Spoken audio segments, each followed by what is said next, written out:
Thanks for joining us on the 208. Brian Holmes has the day off, as many of you do as well, because it is Memorial Day. And today is a day where families and friends get together to barbecue, hit the water, or just hang out as they enjoy the unofficial beginning of summer. But more importantly, today, Memorial Day, is also a day to remember and honor those we have lost serving in our military. Not to be mistaken with Veterans Day, which is every year on November 11th. But every Memorial Day, we get some questions. So maybe you don't know the difference or the history of Memorial Day.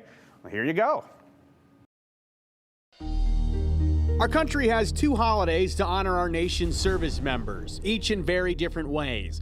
Memorial Day dates back to the Civil War. At the time, it was called Decoration Day. We celebrate Memorial Day on the last Monday in May, but originally it was celebrated every May 30th. And on that day, Americans would decorate the graves of Civil War soldiers. Even now, after more than 150 years, Memorial Day, as it's called now, is still meant to honor our service members who have died in the line of duty for our country. Now, Veterans Day, that's different. Established in 1919, it was originally called Armistice Day, aimed at celebrating the anniversary of the end of World War I.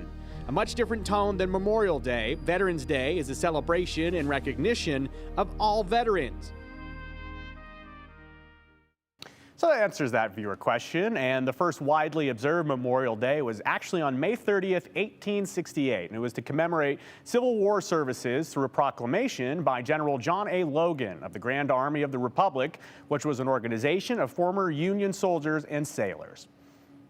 And today, people celebrate Memorial Day in the same way they did on the first one, by decorating graves and gravestones, even the graves of unknown soldiers, especially those. And this year, a few less graves are unmarked, all thanks to the pioneer chapter of the National Society, the Daughters of the American Revolution, the DAR. And last summer, they did research at the Idaho State Archives to find proof of service so they could submit applications to the Veterans Administration, all to give a name to the unmarked graves in the Morris Hill Cemetery, Silent Camp, and Field of Honor 1.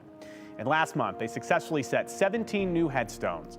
The Idaho State Archive said that 10 were considered unmarked and 7 were unknown veterans, all of who fought in wars before World War I, so the Civil War, Indian War, and the Spanish-American War. Volunteers around the community came together to set up the new headstones in a beautiful tribute.